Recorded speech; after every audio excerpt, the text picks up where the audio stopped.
Hi பிரேஸ்ல நம்ம புதிய ஏற்பாட்டில் பேதுரு, பவுல், ஜீசஸ் இவங்கெல்லாம் நமக்காக கிறிஸ்துவ அறிகிற அறிவில் வளரணும்னு ப்ரேயர் பண்ணிக்கிட்டதையும் சில ஆலோசனைகள் சொன்னதையும் பார்த்தோம் இல்லையா. அப்படியே கொஞ்சம் பழைய ஏற்பாட்டு பக்கம் ட்ராவல் பண்ணி போனால் யாரும் சொல்லாமல் நீயே கர்த்தரை அறிந்து கொள்வ அப்படின்னு கர்த்தரே சொல்கிறாரு. அது எப்படி நடக்கும்னு 3 இடத்த சுட்டி காமிச்சு சொல்கிறேன், சரிங்களா.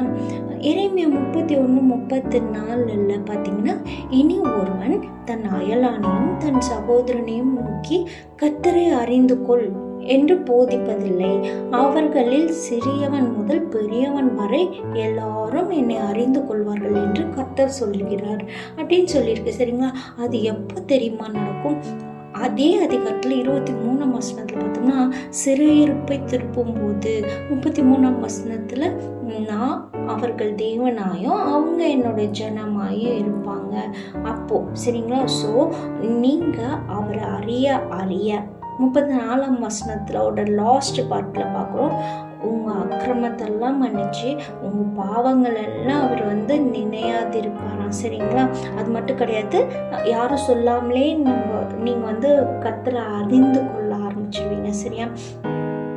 அண்ட் ஓசியாவில் பார்த்தீங்கன்னா கர்த்தர் சொல்கிறாரு, அவரை விட்டு விக்கிரகத்துக்கு பின்னாடி போய் ஒரு தாறு மாறா சோறும் போன ஒரு வாழ்க்கை வாழ்ந்துட்டு இருந்த உன்னை அவர் கூடவே வாழணும் அப்படின்னு சொல்லிட்டு ஆசைப்பட்டு நித்திய விவாகத்துக்காக உன்னை நிச்சயதார்த்தம் பண்ணியிருக்கேன் அப்படின்னு சொல்கிறார். சும்மா இல்லைங்க, ஃபெய்த்ஃபுல்லாக உன்னை நிச்சயம் பண்ணியிருக்கேன், எனக்காக நான் நிச்சயதார்த்தம் பண்ணியிருக்கேன் அப்படின்னு சொல்கிறார். ஸோ அதனால நீ கர்த்தரை அறிஞ்சுக்கொள்வ அப்படின்னு சொல்கிறாரு. அது எப்படி அப்படின்னு பார்த்தீங்கன்னா, அதாவது என்கேஜ்மெண்ட் முடிஞ்ச உடனே ஒரு பொண்ணு என்னங்க பண்ணுவாங்க,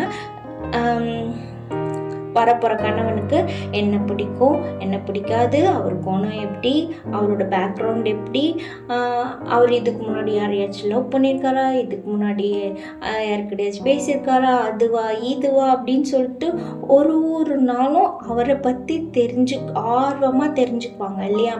அந்த மாதிரி தான் அவர் நம்மளை அவருக்காக நித்திய விவாகத்துக்காக நம்மளை நிச்சயம் பண்ணிட்டாரு. ஸோ நம்ம என்ன பண்ணுவோம்னா, அந்த மாதிரி நம்ம அவரை அறிஞ்சு கொள்ளுவோம் அப்படின்னு சொல்கிறாரு, சரிங்களா.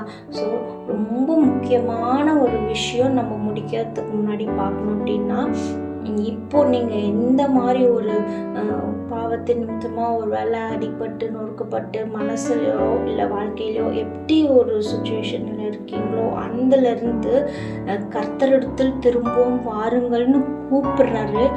ஒரு வேளை இன்னைக்கு இந்த சத்தத்தை கேட்டு நீங்கள் அவர் பக்கம் திரும்பினீங்கன்னா அவர் உங்களை உயிர்ப்பிப்பார், எழுப்புவார், நீங்கள் கண்டிப்பாக பிழைச்சிப்பீங்க.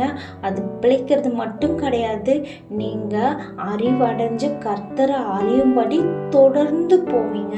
அவருடைய புறப்படுதல் அரும்போதையம் போல ஆயத்தமாக இருக்குதான். அவர் மலையை போலவும் பூமியின் மேல் பெய்யும் முன்மாறி பின்மாறிய போலவும் நம்மள்கிட்ட வருவார், சரிங்களா. தேங்க்யூ ஸோ மச், பாய்.